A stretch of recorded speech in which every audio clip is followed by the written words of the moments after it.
સ્પર્ધાત્મક પરીક્ષાની તૈયારી કરતા વિદ્યાર્થીઓની પ્રથમ પસંદગી એટલે આઈસી ક્લિક્સ, જ્યાં તમને મળે છે દરેક કોર્સના વિષયવાઇઝ વિડીયોઝ, ફ્રી મટીરિયલ્સ તથા દરેક પરીક્ષાને લગતી સંપૂર્ણ માહિતી. તો આજે જ ડાઉનલોડ કરો તમારા મોબાઈલ પર આઈસી ક્લિક્સ એપ અને તમારા મિત્રો સાથે પણ શેર કરો. નમસ્કાર વિદ્યાર્થી મિત્રો, આઈસી ના યુટ્યુબ ચેનલમાં આપ સૌનું હાર્દિક સ્વાગત છે. મિત્રો, આજનો લેક્ચર શરૂ કરીએ ને એની પહેલા ખાસ એક ઇમ્પોર્ટન્ટ માહિતી આપી દઉં તમને. આપ સૌ જાણો છો કે આગામી સમયમાં જે છે અલગ અલગ એક્ઝામ લાઈક કોન્સ્ટેબલ છે, પીએસઆઈ છે, બેન સચિવાલય છે, એટલે કે જે પંચાયત સેવા પસંદગી મંડળની અલગ અલગ ઘણી બધી પરીક્ષાઓ આવવાની જ લાગશે ને એમાં તો. સો આ એક્ઝામને ધ્યાનમાં રાખી ઓલરેડી આઈસીઈ દ્વારા આજના દિવસથી ખાખીની ખુમારીબાઈ, ખાસ કરીને ખાખી માટે ખાસ કરીને કહું છું, જો ખાખીની ખુમારી કહીને પ્રોગ્રામ શરૂ થયેલો છે, જેની અંતર્ગત મિત્રો ડેઈલી સવારે 9 વાગે જે છે લાઈવ આવવામાં આવશે અને એમાં જે છે ઘણા બધા પ્રશ્નો સોલ્વ કરવામાં આવશે એમસીક્યુ બેસ્ડ ઉપર. અને એવું નથી કે ગયા વર્ષના માત્ર ખાલી જે જૂના પ્રશ્ન પૂછાઈ ગયેલા એ જ છે, એ પણ આવશે પ્લસ નવા પ્રશ્ન પણ આવશે કે કદાચ આવો પ્રશ્ન પણ હોઈ શકે, કદાચ આવો પ્રશ્ન પણ આવી શકે છે. તો તમારે કહેવાય ને કે જૂના પ્રશ્ન કેટલા બધા સોલ્વ થઈ જશે, એની સાથે નવા પ્રેક્ટિસ પણ થઈ જશે. તો ખાસ મિત્રો રિક્વેસ્ટ છે, જોવાનું ભૂલતા નહીં, જેથી કરીને તમારી જે તૈયારી છે ને ચાંદ લાગી જાય. એની સાથે હજી એક મિત્રો વાત કહી દઉં, આગામી મેં ખાસ કરીને કીધું કોન્સ્ટેબલ છે, પીએસઆઈ છે, બધી એક્ઝામ આવી રહી છે, બિન સચિવાલય છે, પંચાયત સેવા પસંદગી મંડળની પરીક્ષાઓ છે. તો ખાસ કરીને ખાખી જેનું સપનું રહેલું છે ભાઈ, ખાખી જેનું સપનું છે, ખભે સ્ટાર જોઈએ છે, બરાબર, તો એના માટે સૌથી ઇમ્પોર્ટન્ટ સબ્જેક્ટ હોય છે કાયદો. તો એના માટે આઈસી દ્વારા તાજેતરમાં જ નવી બુક લોન્ચ કરવામાં આવી છે. હું બુક જ તમને લાઈવ બતાવી દઉં. આ પ્રકારે બુક હશે, એની અંતર્ગત ખાલી કાયદો જ નથી, તમારી સંપૂર્ણ તૈયારી છે કાયદા સબ્જેક્ટને લઈને. જો સૌથી પહેલા તો અહીં બંધારણ છે હોતે, કહેવાય ને કે એક નજરે ખાસ કરીને કોન્સ્ટેબલ અથવા તો પીએસઆઈમાં જે એક નજરે બંધારણ જોઈએ ને એ પ્રકારે આખું બંધારણ સમાવેશ કરેલું છે. જે પણ એક્ઝામ માટે ઇમ્પોર્ટન્ટ છે તમામ વસ્તુ કવર કરી છે. એની સાથે કેટલાક કાયદા લાઈક આઈપીસી છે, સીઆરપીસી છે, એવિડન્સ એક્ટ રહેલા છે, બરાબર. તો તમે જોવો ને બુક તો સરસ મજાની રંગીન આખી બુક બનાવેલી છે. સૌથી પહેલા તમે ઇન્ડેક્સ જોશો તો ભારતનું બંધારણ આવશે, બરાબર, કે 10-15 પેજમાં થયો, હો પેજમાં તો બંધારણ આપેલું છે, એ એક નજરે, બરાબર, તમારો એક માર્કે ન જવો જોઈએ.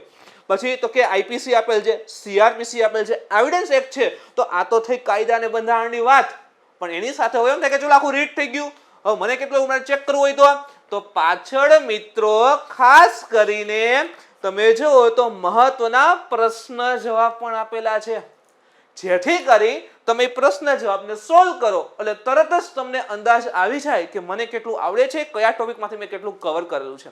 એટલે એક પ્રકારે તમે જો ને તો સ્વમૂલ્યાંકન પણ થઈ જશે. તો તમારી તૈયારી જે પ્રમાણે હોવી જોઈએ એ પરફેક્ટ થતી જશે અને એક જ ગામમાં ભાઈ ખાખી આવી જશે, બરાબર. સો ખાસ કરીને કાયદાની બુક જે છે એ લોન્ચ થયેલી છે. હવે એની કેટલીક બીજી પણ વાત કરી દો તો કે 500 થી વધારે મિત્રો પરીક્ષા લખી જે મુખ્ય ઇમ્પોર્ટન્ટ ક્વેશ્ચન હોય એ પણ એમાં ખાસ કરીને મેં કીધું મુજબ પાછળ આપેલા છે. 500+ છે એટલે વધારે જ છે, તો પાકું થઈ ગયું, બરાબર. સો તમે એ પ્રશ્ન સોલ્વ કરી અને તમારી તૈયારીને વધારે પાવરફુલ એઝ એમસીક્યુ બેઝ ને બધું આપેલું છે, તો તમે કહેવાય ને કે ઝડપથી તૈયારી કરી શકો છો.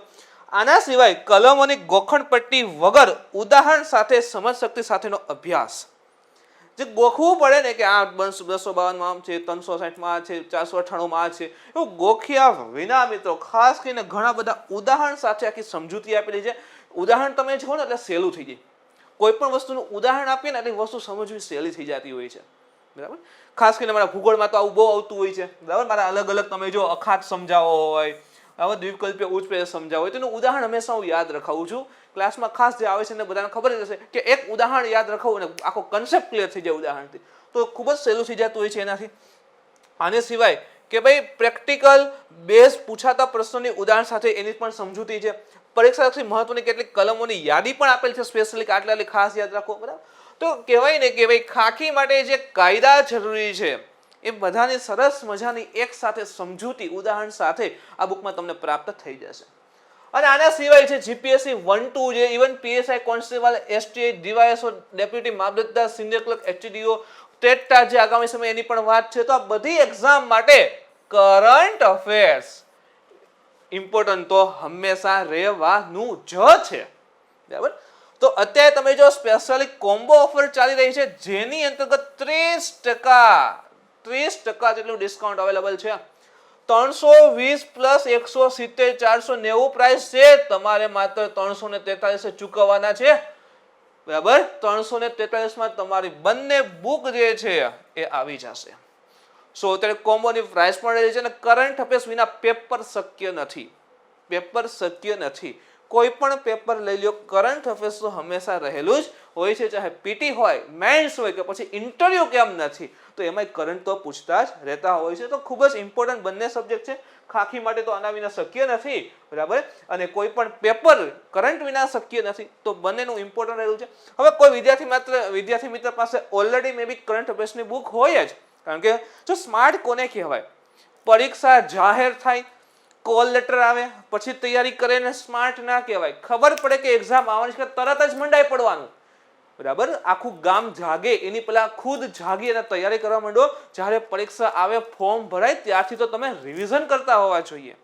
તો ઘણા વિદ્યાર્થી મિત્રો ઓલરેડી આઈસ મેજિક, બરાબર, એટલે કે ખાસ કરીને કરંટ અફેર્સની બુક ખરીદી લીધી હોય અને હવે એને ખાલી કહેવાય કે ખાલી કાયદાની બુક ખરીદી હોય તો ખાલી કાયદાની બુક પણ એ વિદ્યાર્થી મિત્ર ખરીદી શકે છે, બરાબર છે. અવેલેબલ થઈ ગઈ છે. તો ખાસ કહેવાય એ મુજબ કે ખાખીનું સપનું જોયું તો મિત્રો આ વખતે તમારી માટે ફરી સારામાં સારો ચાન્સ આવી ગયેલ છે. અને ઓલરેડી ન્યૂઝમાં પણ હતું, તમને ખબર છે કે વાત કરેલી હતી કે આગામી સમયે જે છે આ પ્રકારની પરીક્ષાઓ લેવામાં આવશે. સો તૈયાર છે તમારી માટે, બરાબર. હવે ખાલી ઉપયોગ જ કરવાનો છે. શરૂ કરીએ તો આજે કરંટ અફેર્સના મુખ્ય 4 ઇમ્પોર્ટન્ટ ટોપિક છે. એમાં પહેલો છે બેસિલસ ક્લામેટ-ગ્લુરીન એટલે કે BCG રસી. હવે જો ક્લાસ 3 ની એક્ઝામ માટે આ ખૂબ જ ઇમ્પોર્ટન્ટ છે, ક્લાસ 3 માટે ખૂબ જ ઇમ્પોર્ટન્ટ છે. પૂછી શકે ભાઈ BCG નું ફૂલ ફોર્મ શું છે? પહેલો પ્રશ્ન. બીજી વસ્તુ કે BCG રસી જે છે એ કયા રોગ સામે અપાય છે, શા માટે કરંટમાં છે, તો તમામ વસ્તુની આપણે ચર્ચા કરશું. સેકન્ડ ટોપિક રહેલો છે મિત્રો લેડ યુક્ત પેટ્રોલનો અંત.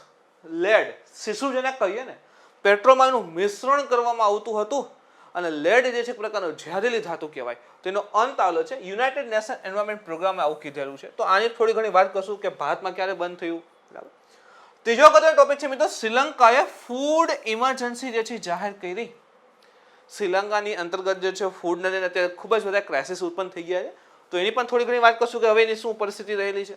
અને ચોથો સૌથી અગત્યનો ટોપિક છે મિત્રો ભારતીય નૌકાદળે અલ્જીરિયા, જલજીરા નથી લખ્યું, બરાબર, અલ્જીરિયા એની નેવી સાથે પ્રથમ કવાયત કે અભ્યાસમાં ભાગ લીધો છે.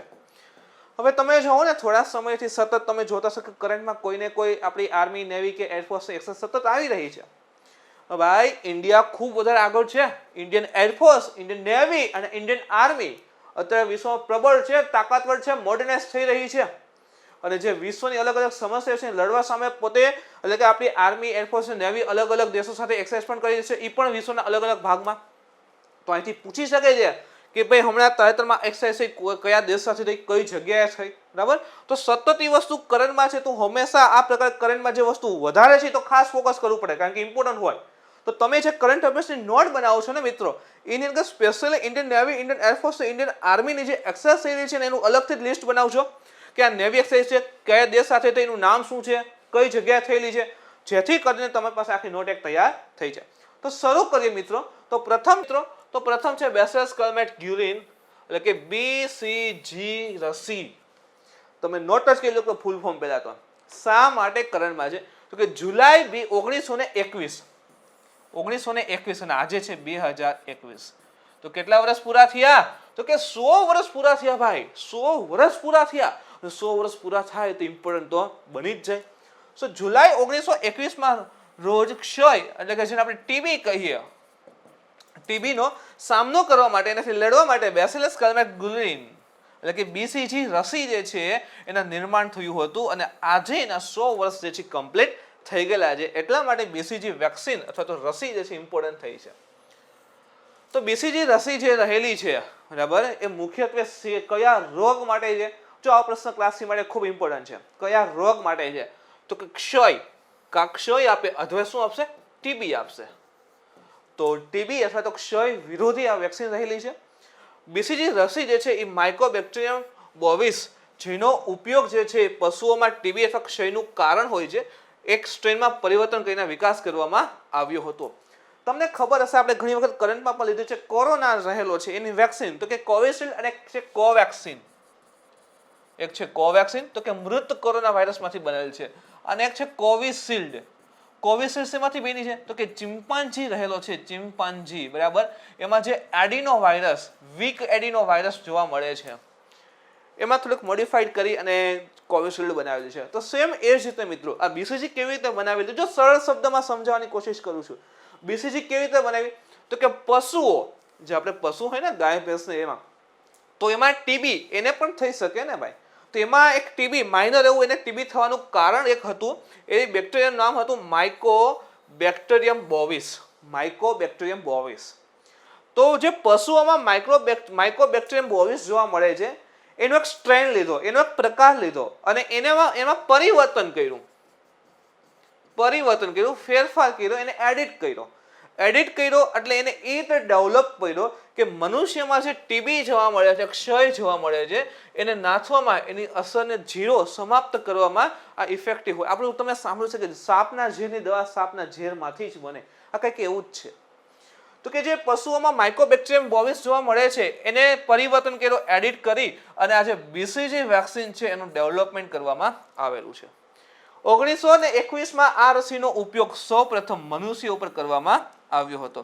તો 1921માં મનુષ્ય ઉપર આનો એક્સપેરિમેન્ટ કર્યો અને એમાં સફળતા મળી અને ત્યારથી આજ 2021 સુધી આ વેક્સિન જે છે આ રસી જે છે અપાતી હોય છે.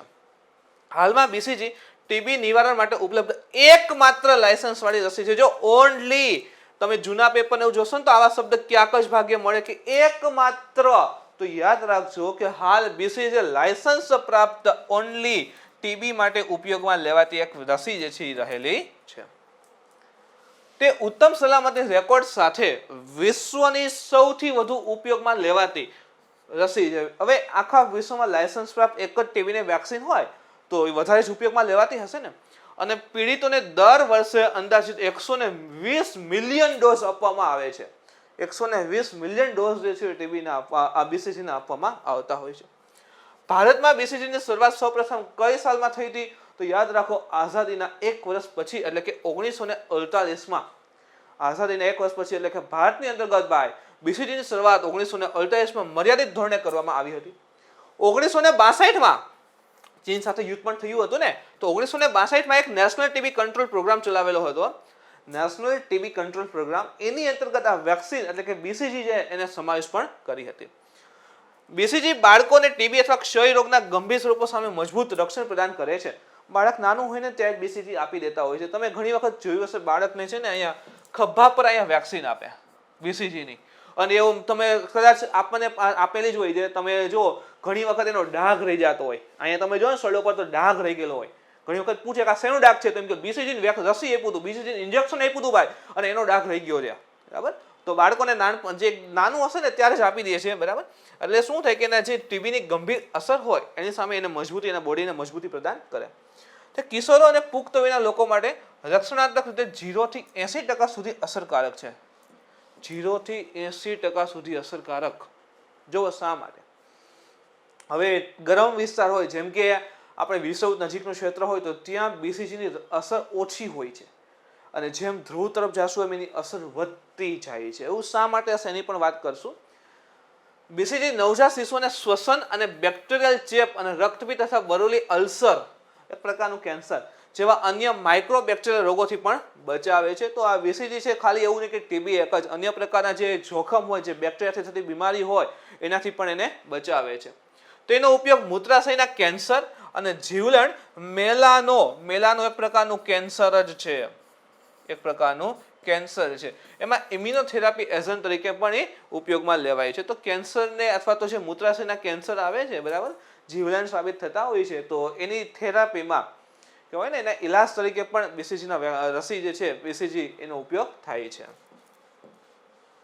અસરકારકતા ઉપર વાત કરીએ તો આપણે કીધું ને 0 થી 80% સુધી અસરકારકતા હોય તો કેટલાક ભૌગોલિક સ્થળોએ સારું કામ કરે છે જ્યારે કેટલીક જગ્યાએ બરાબર એની અસર જે છે ખૂબ જ ઓછી અથવા તો નહિવત થઈ જાય છે.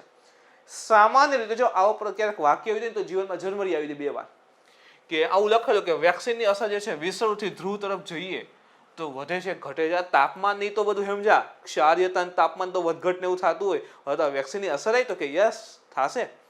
તો કે વિષુવવૃત્તથી અંતર વધતા એટલે કે ઉપર તરફ જતા બીસીજીની રસીની અસરકારકતા શું થાય છે? વધે છે.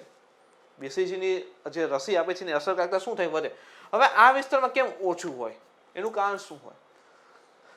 તો કે વિષુવવૃત્તીય ક્ષેત્ર હોય ને, ખાસ કરીને તમે જો તો કે આપણા ઇન્ડિયાની બધા સમાવેશ થઈ જાય છે, ઇન્ડિયા પણ એમાં આવી જાય, ઉષ્ણકટિબંધીય ક્ષેત્રમાં આવી જાય ઘણો ભાગ આપણો, એટલે તો ત્યાં તાપમાન ને એવું વધારે હોય. તો જે ટીબી માટેના જે બેક્ટેરિયા વાયરસ હોય ને, માઇક્રોબેક્ટેરિયમ ટ્યુબરક્યુલોસિસ, બરાબર, તો એને શું થાય? પોતે એડિટ થાય. હંમેશા એવું હોય, આપણે કેમ કોરોનાના સ્ટ્રેન જોતા હોય કે કોરોનાના અલગ અલગ સ્ટ્રેન આવી ગયા. શા માટે? કે કોરોના હોય ને પોતે વાયરસ એ મોડિફાઈડ થાય, પોતે જાતે મોડિફાઈડ થાય અને એ રીતે બનવા સક્ષમ, એ પોતે એવો બનવા કોશિશ કરે કે જે રસી હોય ને એની અસર પોતે વાયરસ ઉપર ન આવે.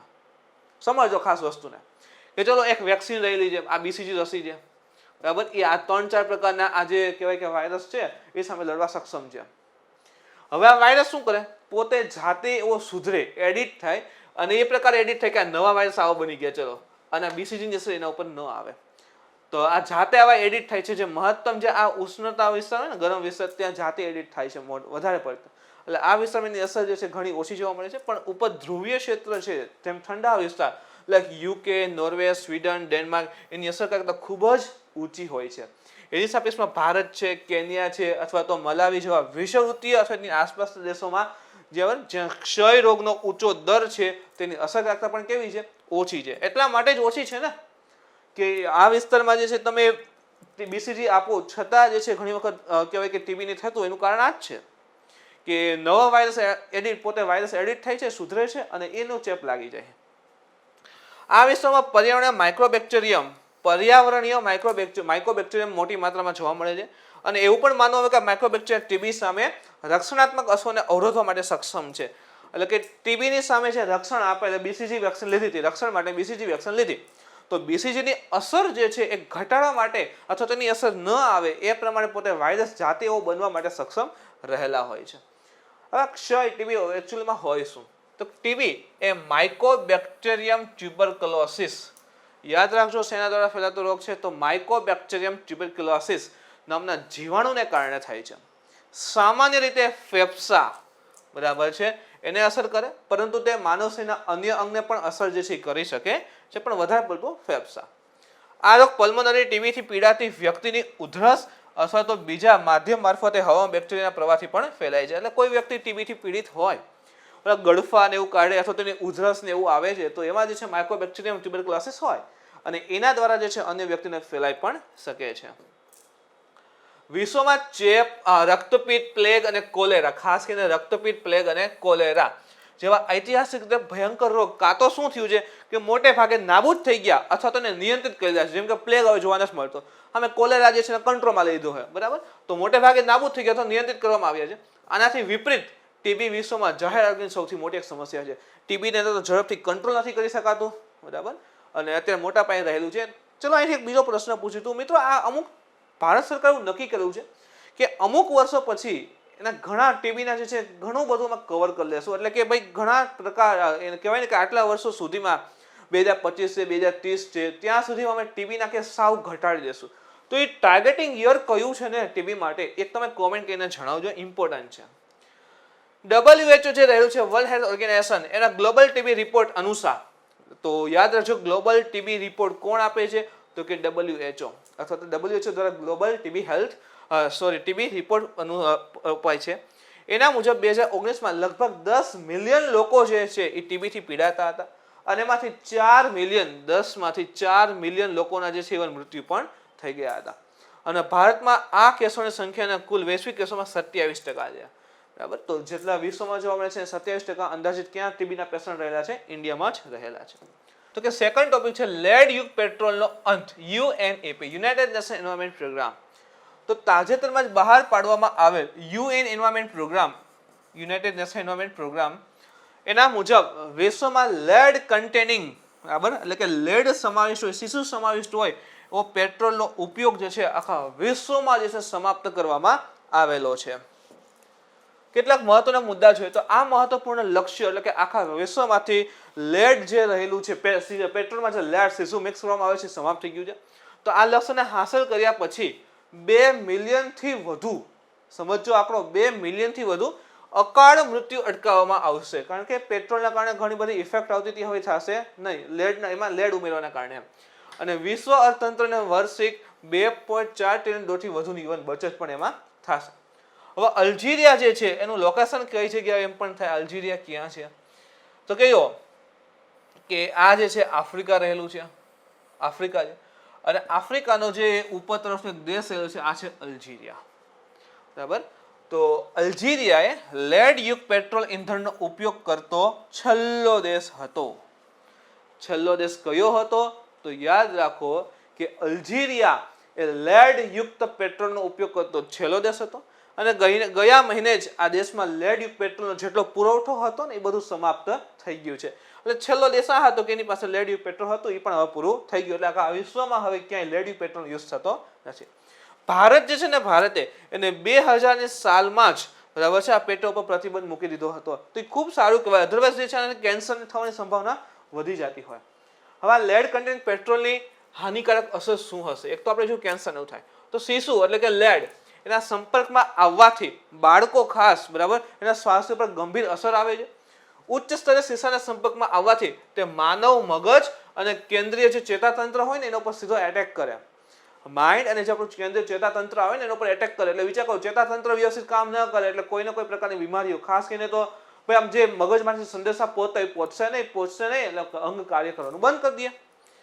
તો પરિણામે વ્યક્તિ જે છે કોમામાં વયો જાય. તો ચેતાતંત્ર કામ નથી કરતું, મગજથી સંદેશો ત્યાં મળતો જ નથી, તો ભાઈ કાર્ય કંઈ કરી શકશે ને, એટલે વ્યક્તિ શેમાં આવી જશે? કોમામાં આવી જાય, અથવા તો વિકલાંગતાનો અનુભવ કરે છે અને છેલ્લે જે છે એનું મૃત્યુ થઈ જાય છે. તો ભયાનક કહી શકાય. ગંભીર લેડ અથવા તો શિશુના ઝેરમાં સંપર્કમાં આવ્યા પછી મિત્રો જે બચી ગયેલા બાળકો હોય એના માનસિક મંદતા અથવા તો એની વર્તણૂકનો જે છે વિકારથી પીડાતા હોય છે. કોઈને કોઈ પ્રકારે એને મેન્ટલી ઇફેક્ટ પણ આવી શકે છે. ગર્ભાવસ્થા દરમિયાન હાડકામાં રહેલા શીશાનો પ્રવાહ, હવે જો આ પ્રકારના જે પેટ્રોલિયમ એના કોન્ટેક્ટમાં આવતા હોય છે, એના વર્કને બધું કરતા હોય તો એના બોડીમાં ધીરે ધીરે ક્યાંક ને ક્યાંક થોડું ઘણું લેડને બધું આવતું જ હોય. તો શું થશે કે ભાઈ હવે હાડકામાં એકત્રિત થયેલું હોય, ક્યાં છે તો હાડકામાં. હવે આ રીતે હાડકામાં રહેલો શીશાનો પ્રવાહ જે છે અને ગર્ભાવસ્થા દરમિયાન આ હાડકામાં રહેલો શીશાનો પ્રવાહ બ્લડ દ્વારા બરાબર છે પ્રવાહિત થશે. અને જે ગર્ભનો વિકાસ થાય છે, ભ્રૂણનો વિકાસ થાય છે બરાબર, એ પણ લેડના સંપર્કમાં આવશે. તો બાળકનો જ્યારે જન્મ થાય તો કોઈને કોઈ પ્રકારની ખોડખાપણ અથવા તો માનસિક રીતે વિકલાંગ એ હોઈ શકે છે.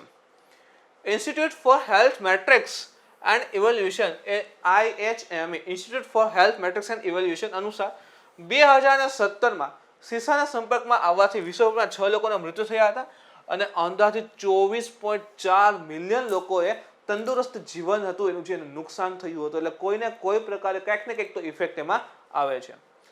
લેડ પુખ્ત વયના લોકો માટે લાંબા ગાળાનું નુકસાન પણ કરે છે. એટલે વધારે ઉંમર હોય તો એને લાંબા ગાળાનું એટલે આ જીવન નુકસાન પણ આપી શકે છે. અને જેના કારણે હાઈ બ્લડ પ્રેશરની બીમારી થઈ શકે છે બરાબર. ઇવન કિડનીને પણ નુકસાન થવાનું જોખમ વધી જાય છે. કિડનીને પ્રોબ્લેમ આવશે એટલે જે બ્લડ આપણું શુદ્ધિકરણ થાય છે એમાં પ્રોબ્લેમ આવી જશે. બ્લડ શુદ્ધિકરણમાં પ્રોબ્લેમ આવે એટલે અલગ અલગ પ્રકારની છે બીમારીઓ પણ થઈ શકે, ઇવન કેન્સર પણ થઈ શકે. હવે UNEP ઉપર પણ વાત કરેલી જેને આ માહિતી આપેલી હતી. સંયુક્ત રાષ્ટ્ર પર્યાવરણ કાર્યક્રમ એટલે કે યુનાઇટેડ નેશન એન્વાયરમેન્ટ પ્રોગ્રામ એક વૈશ્વિક પર્યાવરણ એજન્ડા નક્કી કરવા માટે અને અગ્રણી વૈશ્વિક પર્યાવરણ સંસ્થા જે છે એ રહેલી છે. એક અગ્રણી પર્યાવરણ માટે સંસ્થા જેવા લેડના ઉપયોગથી જે કંઈ ને કંઈ પ્રકારની સમસ્યાઓ ક્રિએટ થાય છે, પર્યાવરણને પણ મોટા પાયે નુકસાન થાય છે, તો એના ઉપર પણ કાર્ય કરે છે. સંયુક્ત રાષ્ટ્રની વ્યવસ્થા હેઠળ ટકાઉ વિકાસનું પર્યાવરણ પરિમાણ, સસ્ટેનેબલ ડેવલપમેન્ટની વાત છે ને, 17 ગોલ ખાસ ઇમ્પોર્ટન્ટ છે. ટકાઉ વિકાસનું પર્યાવરણ પરિમાણના સતત અમલીકરણને પ્રોત્સાહન આપે છે કે ભાઈ વિકાસ કરો કે વાંધો નહીં, બટ એન્વાયરમેન્ટને એને નુકસાન ન થાય, સસ્ટેનેબલ હોવું જોઈએ. તો એને ખાસ ઇમ્પોર્ટન્ટ અથવા તો એના અમલીકરણને પ્રોત્સાહન આપે છે. વૈશ્વિક પર્યાવરણ માટે સત્તાવાર હિમાયતી તરીકે પણ કાર્ય કરે છે. એટલે કે આખા વિશ્વના પર્યાવરણ કહેવાય ને કે સુધરે તો એ મુજબ પણ કાર્ય કરે છે, એવા ગોલ સાથે કાર્ય કરે છે. એના ઉદ્દેશ્ય તો કે ભવિષ્યની પેઢીઓ સાથે સમાધાન કર્યા વિના રાષ્ટ્રો અને વ્યક્તિઓને તેમના જીવનની ગુણવત્તા સુધારવા માટે પ્રેરિત કરીને, માહિતી આપીને અને સક્ષમ કરીને પર્યાવરણની સંભાળમાં નેતૃત્વ પ્રદાન કરવાનો અને ભાગીદારીને પ્રોત્સાહન આપવાનો છે. ટૂંકમાં એવું કહેવા માંગે છે કે ભવિષ્યની પેઢીને ભાઈ એવું નહીં કે ચલો એને વિશે કહેવાય ને સમાધાન કર્યા વિના, કે અત્યારે આપણે એનો મહત્તમ લાભ લઈ લઈએ અને ભવિષ્યમાં એને ભલે ન મળે, એવું નહીં. એનો પણ વિચાર કરે છે કે અત્યારની પેઢી જે વસ્તુ ભોગવે છે, સુખ સગવડ છે, એને ભવિષ્યની જે પેઢીઓ આવે એને પણ આ પ્રકારે સુખ સગવડ બધી મળતી જ રહે. તો એ બધી વસ્તુને ધ્યાનમાં રાખી અને મનુષ્યને બધાને સમજાવી જીવનની ગુણવત્તા સુધરે એ મુજબના કાર્ય કરવા માટે પ્રેરિત પણ કરે છે. તેનું મુખ્ય મથક એટલે કે યુનાઇટેડ નેશન એન્વાયરમેન્ટ પ્રોગ્રામનું મુખ્ય હેડક્વાર્ટર ક્યાં છે? તો કેનિયાના નૈરોબી. હવે કેનિયા કઈ જગ્યાએ આવે? તો કે આફ્રિકા જે ખંડ રહેલો છે, બરાબર, અહીં ઇન્ડિયન ઓશન છે એના કિનારે, અથવા તો ઇન્ડિયન ઓશનના પશ્ચિમમાં અને આફ્રિકાના પૂર્વમાં અહીં કેનિયા આવેલું છે. અને કેનિયામાં કેપિટલ નૈરોબી, બરાબર. તો નૈરોબીમાં યુએનઈપી નું મુખ્યાલય હેડક્વાર્ટર છે. યુએનઈપી ના મુખ્ય ક્ષેત્ર જળવાયુ પરિવર્તન. જો કયા ઉપર વધારે ફોકસ છે? ક્લાઇમેટ ચેન્જ આવ્યું ને ભાઈ, શીશાયુક્ત પેટ્રોલ હશે, એનું કમ્બશન, એનું દહન ને એવું થશે, તો ભાઈ હવામાં બધું શીશાનું બધું કંઈક ને કંઈક પાર્ટિકલ્સ જોવા મળશે. તો એના કારણે જે છે ભાઈ અલગ અલગ પ્રકારના કેન્સર, બીમારી બધું થઈ શકે છે. તો ક્લાઇમેટ ચેન્જ, આપત્તિઓ અને સંઘર્ષ, ઇકોસિસ્ટમ વ્યવસ્થાપન, પર્યાવરણીય વહીવટ, રસાયણો અને કચરો, સંસાધનની કાર્યક્ષમતા અને પર્યાવરણીય સમીક્ષા વગેરેના અલગ અલગ કહેવાય ને સબ્જેક્ટ રહેલા છે. હવે આને ફંડ ક્યાંથી આવે? પૈસા ક્યાંથી આવતા હશે યુએનઈપી ને?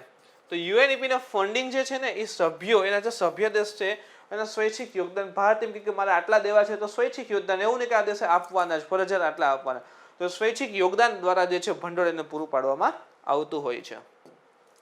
એના પછીનો ટોપિક છે તો શ્રીલંકાએ ફૂડ ઇમરજન્સી જાહેર કરી દીધી છે. તમે જુઓ, હાલત બહુ ગંભીર છે ભાઈ. તાજેતરમાં 31 ઓગસ્ટ 2021 રોજ જ ખાદ્ય પદાર્થોની અછતને લઈને કટોકટી જાહેર થઈ ગઈ છે. અને વાસ્તવમાં શું તો કે શ્રીલંકાની ખાનગી બેંકો શા માટે સ્થિતિ સર્જાય? ખાનગી બેંક હોય, પ્રાઇવેટ બેંક ને બધું હોય, તો એને વિદેશી હુંડિયામણ ગુમાવી દીધી છે. જે ફોરેન એક્સચેન્જ રિઝર્વ પડેલું હોય ને, બરાબર, એ ખતમ થવા આવ્યું છે.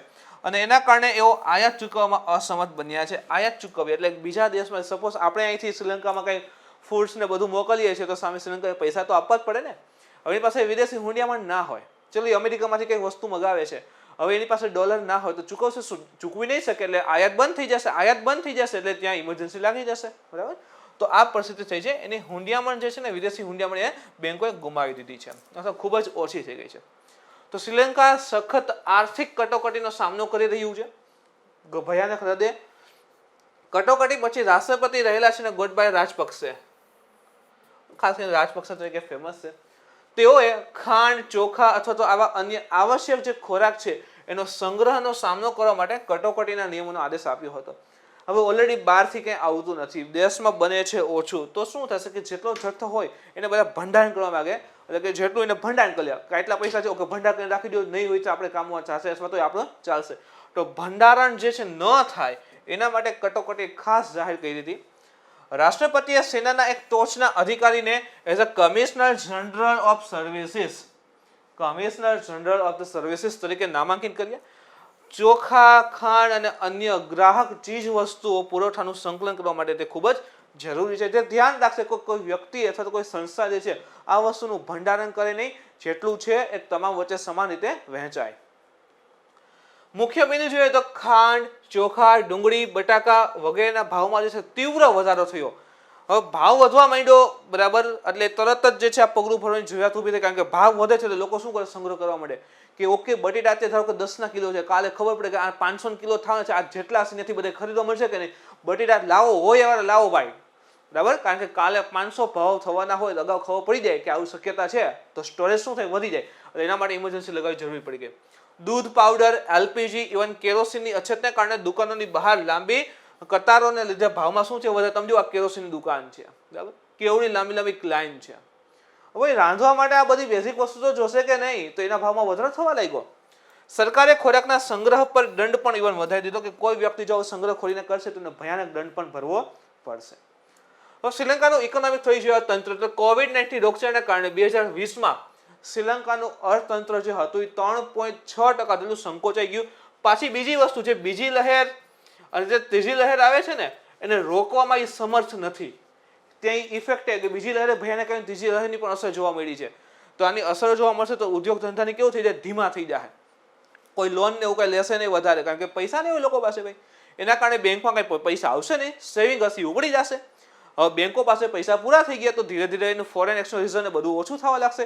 ઓછું થઈ ગયું તો બહારથી જે માલ આવતો હતો એની આયાતની ચૂકવણી નથી. આયાતની ચૂકવણી નહીં થાય તો ભાઈ ઇમરજન્સી તો લાગશે જ. માર્ચ 2020માં સરકારે વિદેશી હુંડિયામણ બચાવવા માટે ઇવન વાહન, ખાદ્યતેલ અને હળદર જેવી અન્ય વસ્તુની આયાત ઉપર શું કર્યો? પ્રતિબંધ મૂક્યો. હવે બહારથી કોઈ વ્યક્તિ જે છે કંઈક વસ્તુ મગાવે છે, કાર મગાવે છે, ચલો અમેરિકાથી કાર મગાવી, એક બુલેટ મગાવ્યું, બરાબર છે, વધારે પડતું ખાદ્યતેલ મગાવે છે, તો આ બધા વસ્તુ ઉપર સામે આયાત કરે છે, ચૂકવણી તો કરી જશે. તો શ્રીલંકાની ગવર્મેન્ટ આ બધા ઉપર શું લગાવી દીધું? બેન કરી દીધી કે બરાબર એની આયાત ઉપર પ્રતિબંધ મગાવી શકાશે નહીં. એટલે જેટલી ફોરેન વિદેશી પૈસો છે એમને રહે. શ્રીલંકાની સેન્ટ્રલ બેંક જે રહેલી છે, આપણે કેમ આરબીઆઈ છે, એમ શ્રીલંકાની સેન્ટ્રલ બેંકે પણ સ્થાનિક ચલણને વેગ આપવા માટે વ્યાજ દરમાં શું કર્યો હતો? વધારો પણ ઇવન કરી આપ્યો હતો. હવે એનો ભંડાર કેટલો થઈ ગયો હતો કે જુલાઈ 2021 સુધીમાં એનો ભંડાર ઘટીને ખાલી $2.8 અબજ થઈ ગયો છે. કાંઈ ન કહેવાય ભારતની સાપેક્ષમાં. ખાલી $2.8 અબજ છે. અને નવેમ્બર 2019માં જો નવેમ્બર 2019માં કેટલો હતો? $7.5 અબજ હતો, જે જુલાઈ 2021માં 2.8 વયું ગયું છે. બેંક ડેટા મુજબ આ સમયગાળામાં અમેરિકન ડોલર સામે એનો રૂપિયો જે છે એની કિંમતના 20% ગુમાવી ચૂક્યો છે. એટલે કે અમેરિકાની ડોલરની સામે એનો રૂપિયો 20% હજી નબળો પડી ગયો એમ. તેનું ચલણ પણ નબળું થઈ રહ્યું છે સતત. ચોથો અગર ટોપિક જોઈએ તો મિત્રો ભારતીય નેવીએ અલ્જીરિયાની નૌકાદળ સાથે પ્રથમ કવાયત એટલે કે અભ્યાસમાં ભાગ લીધો છે. અલ્જીરિયા મેં તમને કીધું આ જગ્યાએ આવે છે, ખાસ કરીને યાદ રાખવું જલજીરા નથી, આ અલ્જીરિયા છે.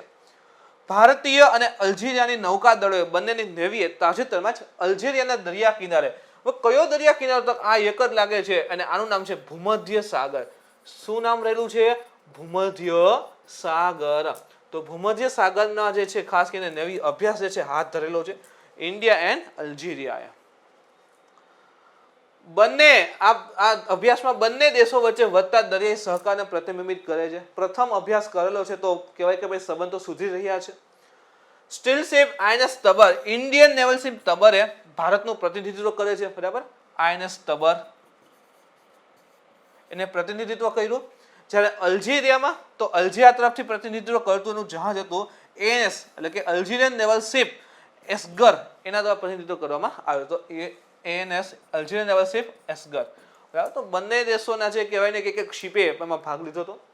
અભ્યાસના ભાગરૂપે તો કે ભારતીય અને અલ્જીરિયાના યુદ્ધ જહાજો વચ્ચે સંદેશા વ્યવહાર પ્રક્રિયાઓ, જો જે યુદ્ધ જહાજો હતું એની વચ્ચે સંદેશા વ્યવહાર પ્રક્રિયા તમને દેખાય તો અહીંયા ઓલા ટાવર જેવા લગાવેલા છે આ બધું. તો સંદેશા વ્યવહારની પ્રક્રિયાઓ, સંકલિત અભ્યાસો જેવી પ્રવૃત્તિઓ હાથ ધરવામાં આવી હતી. બંને ભેગા થઈ અને કોઈ એક લક્ષ્યને ભાઈ ફૂલફિલ કરે અથવા તો અભ્યાસ કરે, કહેવાય કે બંને વચ્ચે સંદેશા વ્યવહાર કોમ્યુનિકેશન સુધરે એ પ્રકારની અહીં અભ્યાસ જે છે થયેલો હતો. નૌકાદળના અભ્યાસમાં બંને નૌકાદળો પારસ્પરિક કામગીરીના વિભાવોને સમજવાની, આંતર સંચાર ક્ષમતા વધારવા અને સહકાર વધારવાની સંભાવના ખોલી છે. તો લગભગ નેવી વચ્ચે એક તો ખાસ હશે ઇન્ટરઓપરેબિલિટી, બરાબર. એકબીજા દેશોની સિસ્ટમને સમજી શકે એ મુજબ ડેવલપ થાય, કોમ્યુનિકેશન સારું સમજે, બરાબર. તો એ ઇન્ટરઓપરેબિલિટી વધારવા માટે ખાસ ફોકસ છે. ભારતીય અને અલ્જીરિયાની નૌકાદળે 29 ઓગસ્ટ 2021ના રોજ અલ્જીરિયાના દરિયાકાંઠે પ્રથમ વખત નૌકાદળ અભ્યાસ જે છે હાથ ધરેલો હતો. તો ભૂલતા નહીં, પહેલી વખત મેડિટેરિયન સી ની અંતર્ગત એટલે કે અલ્જીરિયા અને ઇન્ડિયા મેડિટેરિયન સીમાં જે છે અભ્યાસ બંને દેશો ભેગા થઈને કરેલો. હવે કેટલાક સંબંધો ઉપર પણ વાત કરીએ, કારણ કે આંતરરાષ્ટ્રીય સંબંધ થોડોક મહત્વપૂર્ણ સબ્જેક્ટ બનતો જશે. આ જે અફઘાનિસ્તાન કરંટમાં છે ને ભાઈ, આખો દેશ હલબલી ગયો છે એમ, દુનિયા હાલી ગઈ છે અફઘાનિસ્તાનની, તો એને લઈને ભારતના અન્ય દેશો સાથે સંબંધો પણ ઇમ્પોર્ટન્ટ બની જશે. તો બંને દેશોને રાજદ્વારી સંબંધો સ્થાપિત કર્યા છે. અલ્જીરિયાનું જે દૂતાવાસ હોય, બરાબર, નવી દિલ્હીમાં છે અને ભારતે અલ્જીરિયામાં દૂતાવાસ જે છે એની કેપિટલ છે અલ્જીરિયા, એમાં રાખેલું છે. તેઓ બિન છોડવાવાળી ચળવળનો ભાગ છે જે ઇન્ડિયાએ શરૂ કરેલી, બરાબર. તો બિન છોડવાવાળી નથી તો રશિયા સાઈડ, નથી તો અમેરિકા સાઈડ, એને બિન છોડવાવાદની નીતિ કહેતા, બરાબર. એનો ભાગ રહેલું છે. અલ્જીરિયા પણ આમાં આપણી સાથે હતું. ઇવન આફ્રિકન યુનિયન માં સભ્ય તરીકે અલ્જીરિયા સુરક્ષા પરિષદમાં કાયમી બેઠક માટે ભારતની ઉમેદવારી અમને ટેકો આપે છે. તમને યાદ હશે G4 countries, group of 4 countries, બરાબર છે. જાપાન રહેલું છે, જર્મની રહેલું છે, બ્રાઝિલ છે અને ઇન્ડિયા છે. તો એમાં ઇન્ડિયા જે છે એને સિક્યોરિટી કાઉન્સિલની અંદર પરમનન્ટ બેઠક, જે અત્યારે P5 કન્ટ્રીઝ છે ને એની વધારવાની વાત ચાલે છે ને, કે વધારો છે ભારત ઘણા વર્ષોથી કહે છે, તો એમાં ભારતની પરમનન્ટ બેઠકને જે આફ્રિકન યુનિયન રહેલું છે એમાંથી એક ટેકો કરતો દેશ હોય તો અલ્જીરિયા રહેલું છે. એટલે અલ્જીરિયાનું માનવું છે કે હા ભાઈ ભારતને પરમનન્ટ મેમ્બર એક બનાવવું તો જોઈએ. અલ્જીરિયામાં ભારતનું બજાર, તો ભારતીય કાર કંપની ખાસ કરીને મારુતિ રહેલી છે ને એનું મોટું બજાર છે અને મારુતિ માટે આખા વિશ્વમાં ત્રીજું સૌથી મોટું નિકાસ બજાર હોય તો અલ્જીરિયા છે. બરાબર, તો ઇમ્પોર્ટન્ટ છે એના માટે પણ ભારત જે છે અલ્જીરિયાને ઘણી વખત સહાય કરે છે. જેમ કે 2003માં અલ્જીરિયામાં ભૂકંપ પીડિતોને મદદ કરવા માટે અલ્જીરિયાને $1 મિલિયન માનવીય સહાય જે છે ભારતે પૂરી પાડી હતી.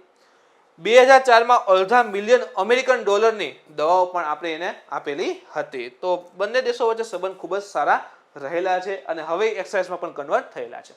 તો મિત્રો આ તો આશુ કરંટ અફેર્સ. આજના લેક્ચરમાં તમને કંઈ ડાઉટ ક્વેરી હોય તો કોમેન્ટ કરી જણાવી શકો છો.